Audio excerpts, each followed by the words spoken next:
This is the Samsung A05s, and today I'll be unboxing it. I will also share my thoughts on its design and main specs. The A05s was released in October 2023 and it's one of Samsung's most affordable smartphones. In terms of design, as you will see later, it shares a lot of similarities with the A14. Inside, we find the usual small box that contains the Samsung documentation and an USB-C to USB-C cable. However, there's no power brick included. The SIM tray tool is located in a separate compartment on the top right side. Surprisingly, the phone is no longer wrapped in soft paper. Instead, it's in a plastic cover that allows you to see the phone immediately. In hand, it feels very similar to the A14. It's long and thick. Personally, I'm not a big fan of this boxy shape. The back is plastic, but the phone has a nice metallic look. I like the design, it doesn't look like a budget phone. For reference, here's the A14 on the left side. They're not exactly the same size, but they're very similar, with the A05s being slightly longer. I'll leave the A14 on the screen to give you a 360 look and show you how many things they have in common. On the right side, we find the volume rocker and the lock button, which also serves as a fingerprint reader. The SIM tray is positioned in the same exact place. At the top, there's a noise-canceling microphone, and on the bottom, we have the 3.5mm headphone jack,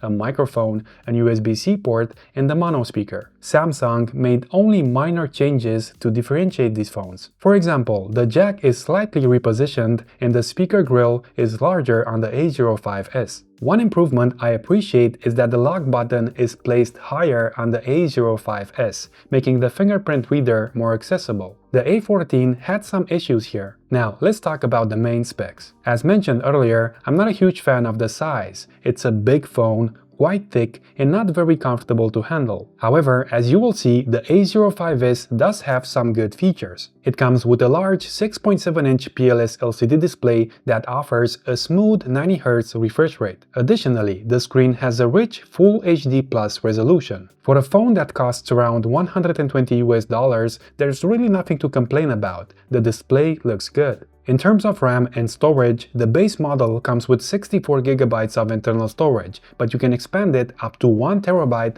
via a microSD card. For a few extra dollars, you can also opt for versions with more storage and RAM. As for hardware performance, surprisingly, this phone isn't as laggy as its predecessor. In fact, when you look at its components and actually use it, you'll find that the A05s is at least 50% better than the A04s. On top of that, the A05s comes with Android 13 and will receive 2 major operating system updates. When it comes to cameras, we now have a 13-megapixel selfie camera, an upgrade from the previous model's 5 megapixels. On the back, there's a 50-megapixel main camera along with a macro and a depth camera. Their performance is decent for a budget phone. For video recording, it only supports Full HD clips at 30 frames per second. The battery is large and long-lasting. 5000 mAh is enough for most users. It comfortably lasts an entire day. What's even better is that the A05s now supports 25 watts fast charging, so we have another upgrade here. In conclusion, this budget phone looks good and has decent specs, even though I find it a bit uncomfortable to handle due to its large size and boxy shape. It's a phone that gets the job done.